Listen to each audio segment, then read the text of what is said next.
Okay, I'm not going to pay attention to the Facebook. I'm going to pay attention to you. Okay, we are live. Our first Facebook Live, Ask Me Anything. So I'm Carrie Qualters. I am a residential realtor with Keller Williams Atlanta North and founder of the Bright Homes Atlanta team. I have with me Shane Yan, who is a licensed agent member of Bright Homes Atlanta, and Rhiannon Deems, who is our chaos coordinator. Anybody who's done a deal with us know that Rhiannon is really the one that gets it all done. So we have gathered some questions from our friends and clients, and Rhiannon has those kind of tabulated, and she's going to fire them at us, and we're going to hopefully give you guys some good real estate information today. So Rhiannon, what do you have for us? All right, let's dive in. So our first question is there an expectation for sellers to pay closing costs in today's market and vice versa if buying a house? Good question. You want to take that, Carrie? So statistically, about 60% of sellers pay some or all closing costs in our transactions in Atlanta today, and that's in all price points. So Shane, you're writing more offers than I am these days. Are your buyers getting their closing costs paid? When I talk with buyers, excuse me, I had some dental surgery today, so I sound a little off. When I work with buyers, when we ask for closing costs, we take that into consideration with how much we're offering. So say my client wants to pay $400,000 for the house. Well, maybe they'll say I'll pay $395 and ask for $5,000 in closing costs. So sometimes it kind of works along those lines, but if they're a first-time home buyer and they don't have a lot of savings and those closing costs are important, they'll be sure to ask for that. If they're an all-cash buyer and they're asking full price, they probably ask for closing costs because it wouldn't make sense. So it kind of depends on the particular buyer, and it's something we just look at in comparison, in relation to everything else we're offering. I found if I fail to warn my sellers to expect closing costs, a lot of times they're offended by that request. I've had people say to me like, well, why would I pay for this person's loan costs? Right. But really, if you think about what the interest rates are today, all they're doing by asking for closing costs is rolling those into their mortgage, right, at a really low price. So I advise sellers to look at your net. So what is the price they're offering minus the closing costs, and don't get your feelings hurt that they're asking for closing costs. Right. Yeah. So just like your seller is looking at their net, the buyer's looking at their net that they're going to spend and how much cash they need on hand if they have a down payment and everything. Right. And buyer costs, those loan costs add up. Yes. Mm-hmm. All right. Okay. So let's move on to the next question. What features in a house are home buyers looking for, such as large kitchens or home offices? What are your buyers crazy for, Shane?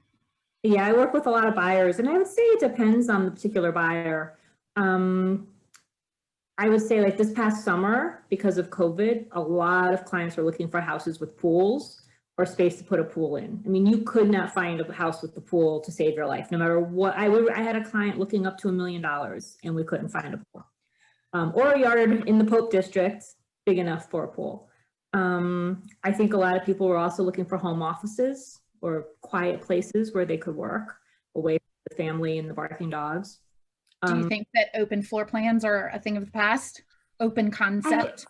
I haven't had a client ask me like about an open concept house in a long time. Isn't that interesting? Yeah, they really, and then because of COVID maybe too, they realize, having all those separate rooms isn't such a bad idea. Yeah, that's the focus of clients. I have a lot of buyers that want a big kitchen, I'd say. That's a big thing. They want a nice kitchen. They want, if it's not granite, that immediately turns them off. They definitely want bathrooms on every level, even if there's a basement that's finished, it really should have a bathroom. A lot of people are looking for a walkout basement. I'd say the thing they're not looking for is a living room.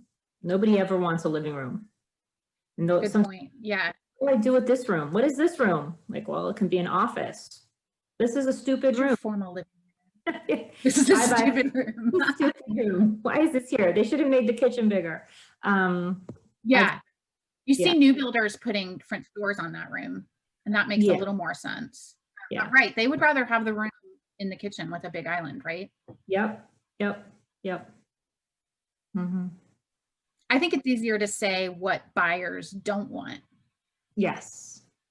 Much easier to say what buyers don't want. Yeah.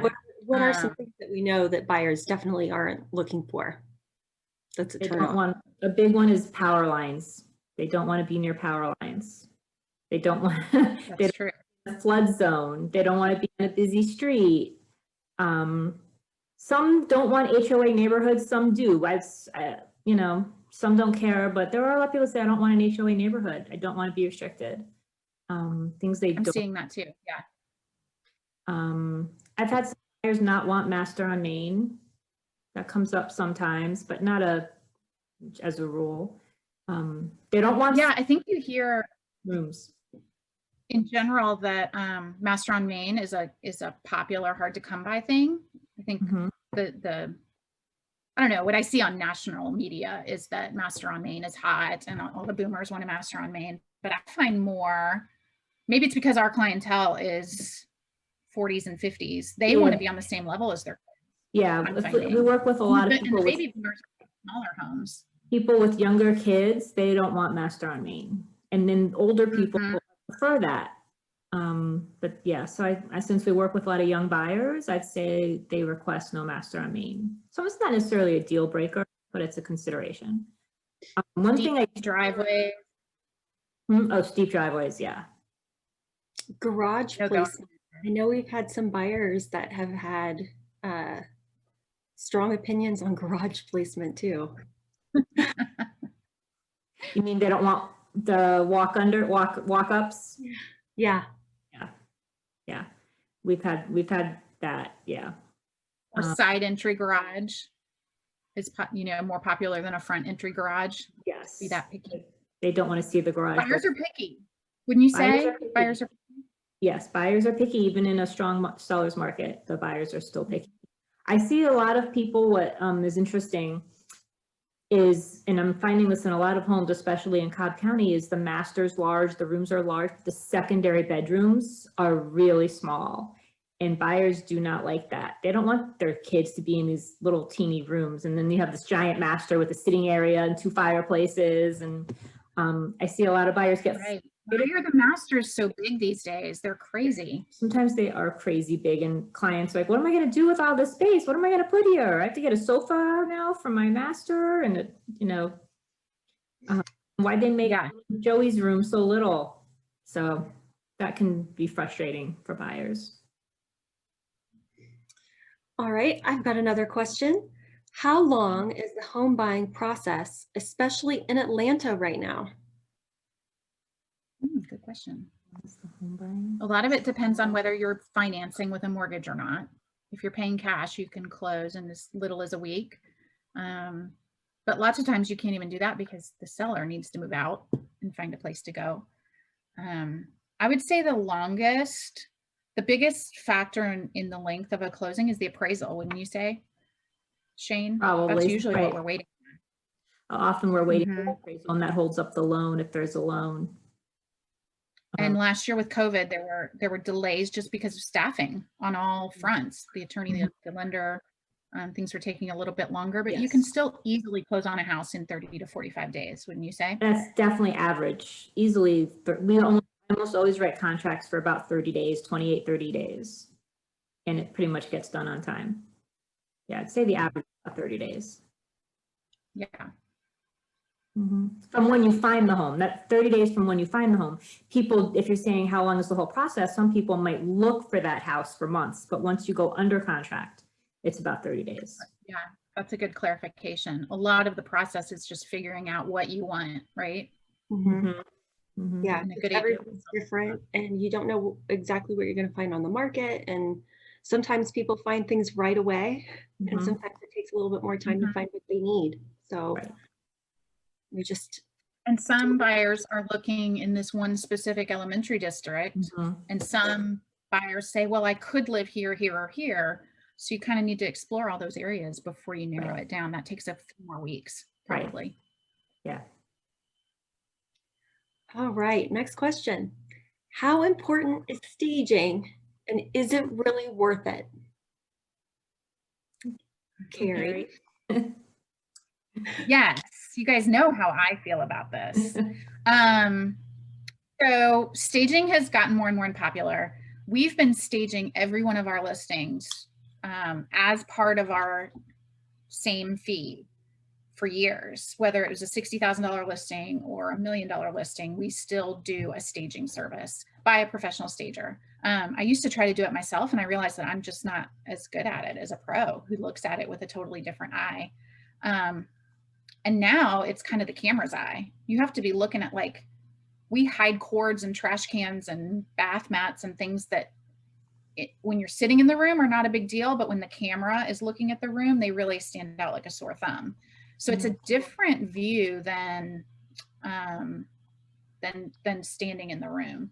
So, you know, staging can mean a lot of different things. And some agents are out there advising people to strip their house, you know, move out, and then we're going to rent this high-end furniture to make your house look like a more model home.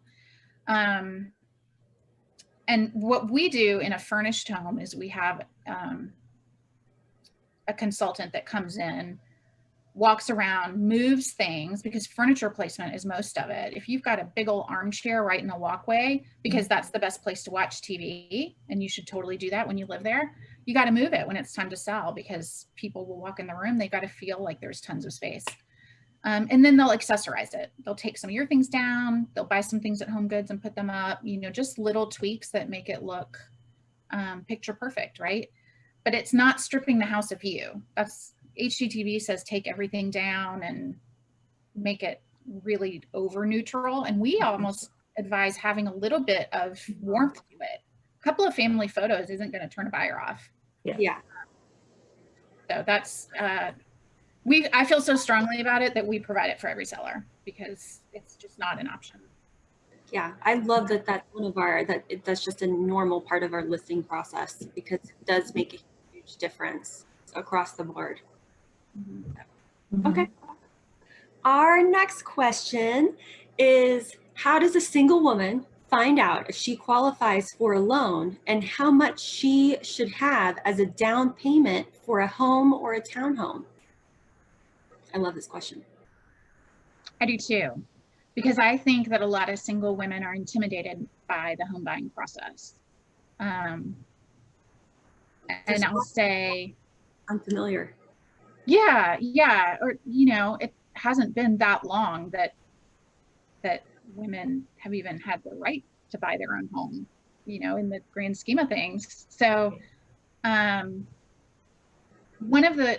so I'll get back to the question in a minute, or I'll let Shane answer the question in a minute. How about that? One of the things I've noticed with our single women clients is that it's really nice for them to have somebody to bounce ideas off of. And I know when I have shopped for a house, it's been really nice to have a husband to say, well, what do you think about this? Oh, well, that's stupid. And, you know, you have this conversation about the houses.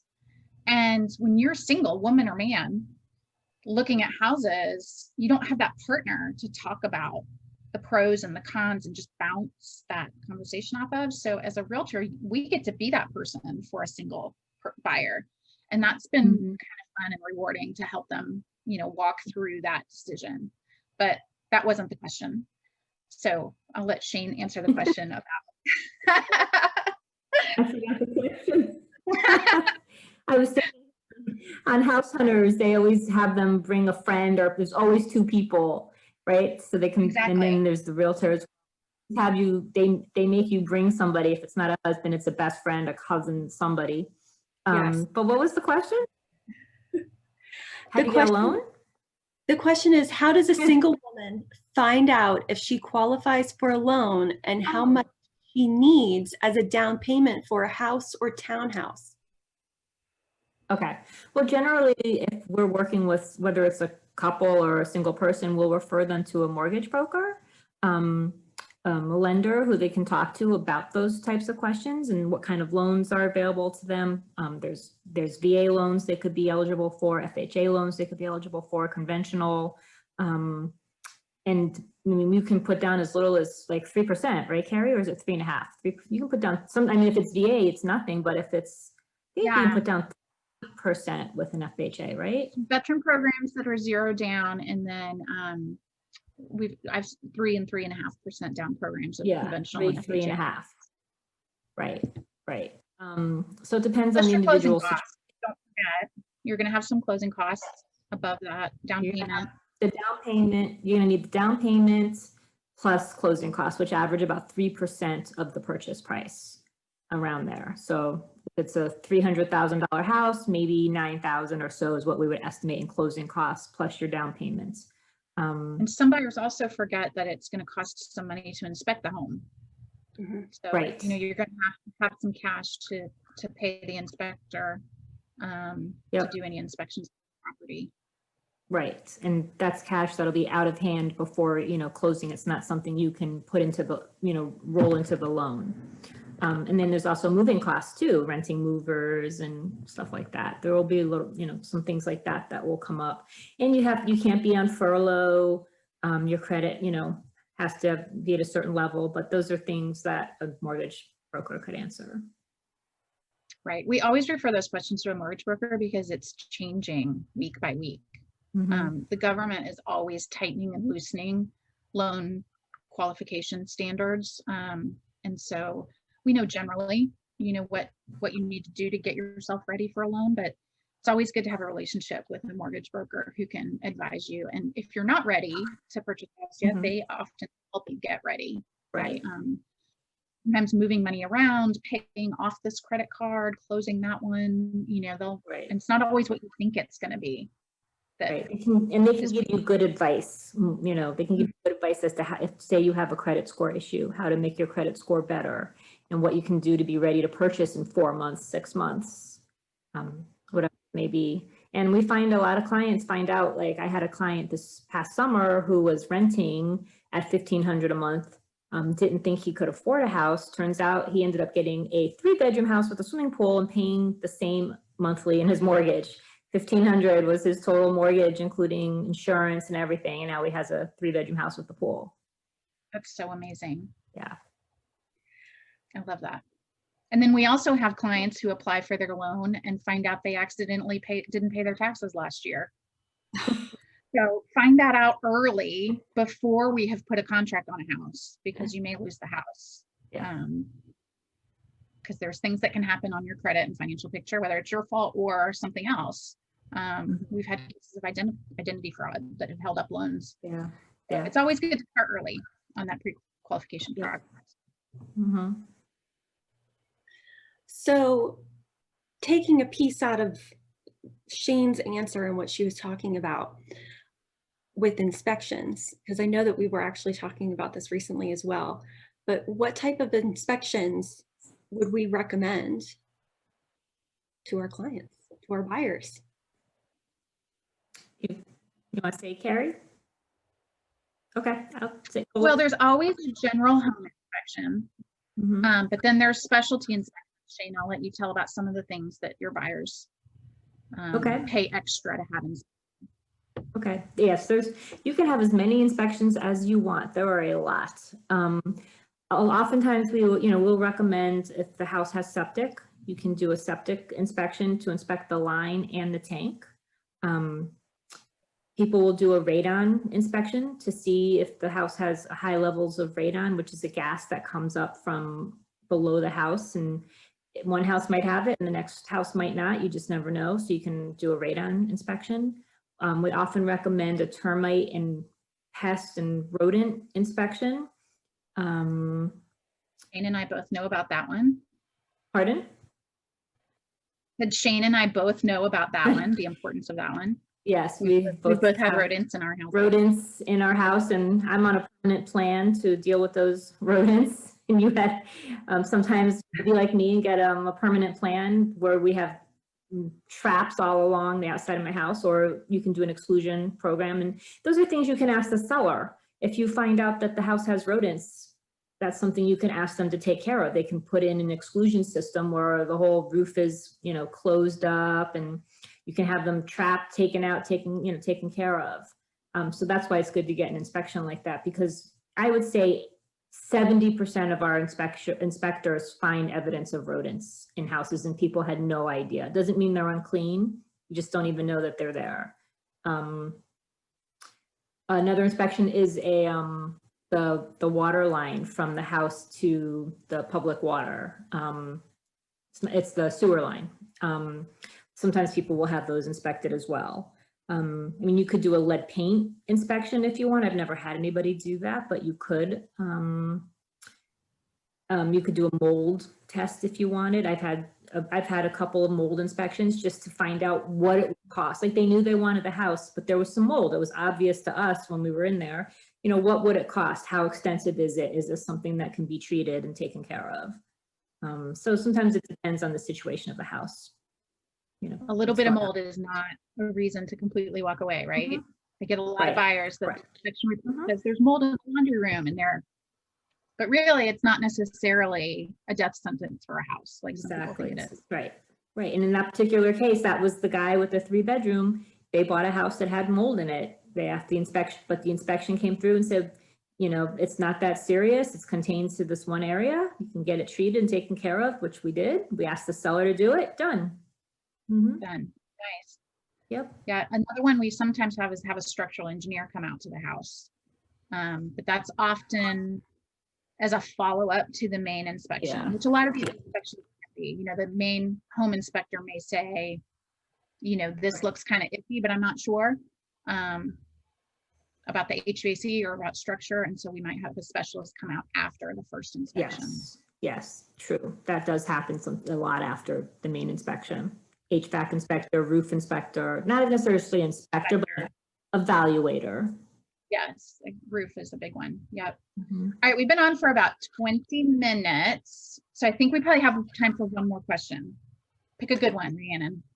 Okay, all right. Let's see here.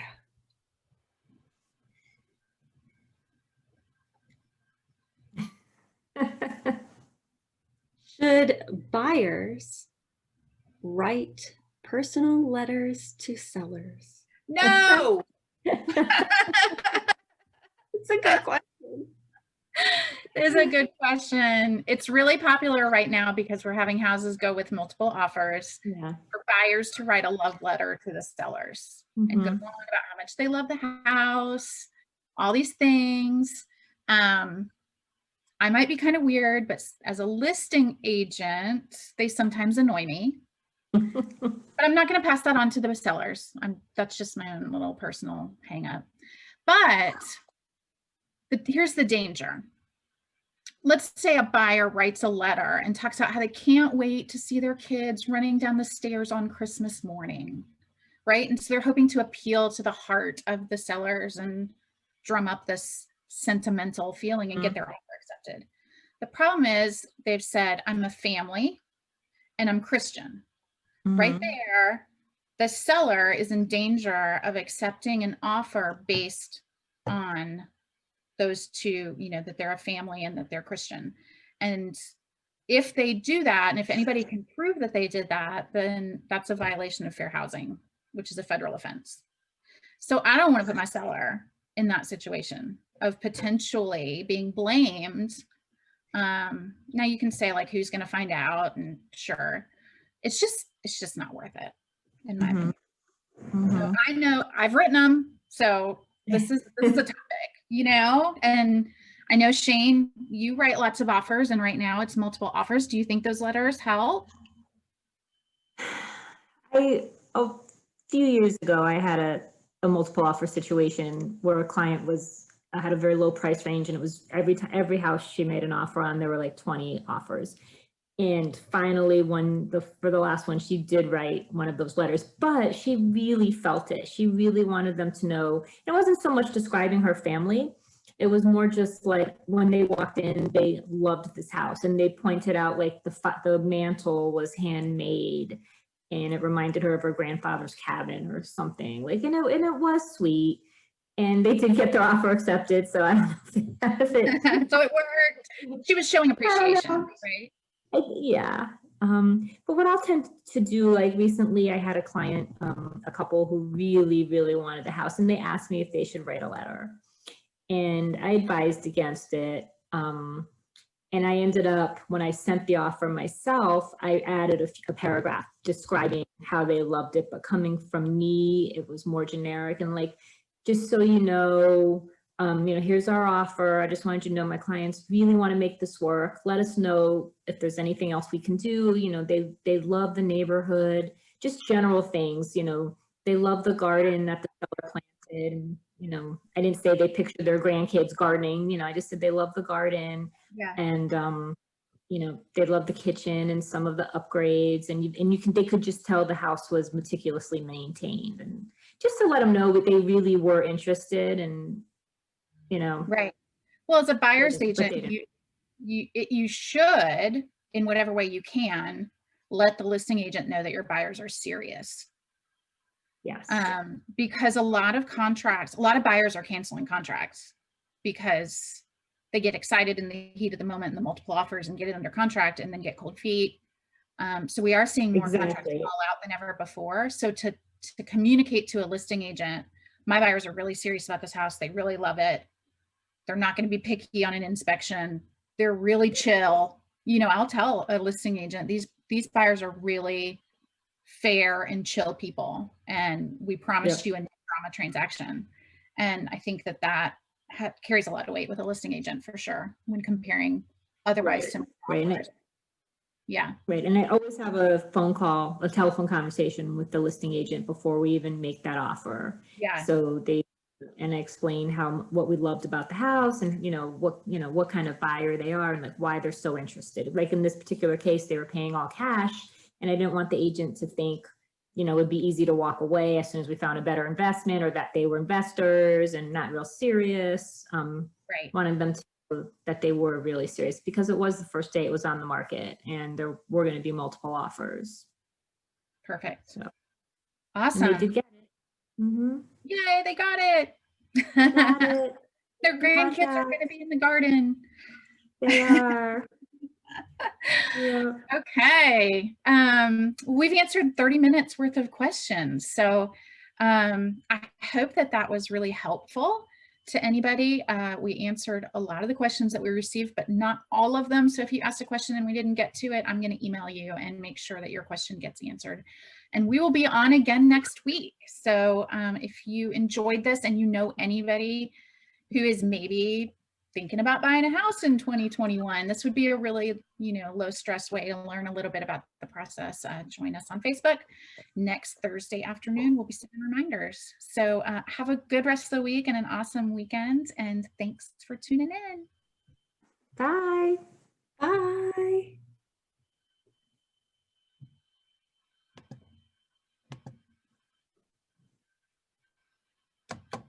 Did I stop it? This video has ended. Yes. All right, we're off. So now we're off, but we're still here. We're off, but we're still on Zoom. Oh my gosh, I got really thirsty. Next time I need to have a glass of water.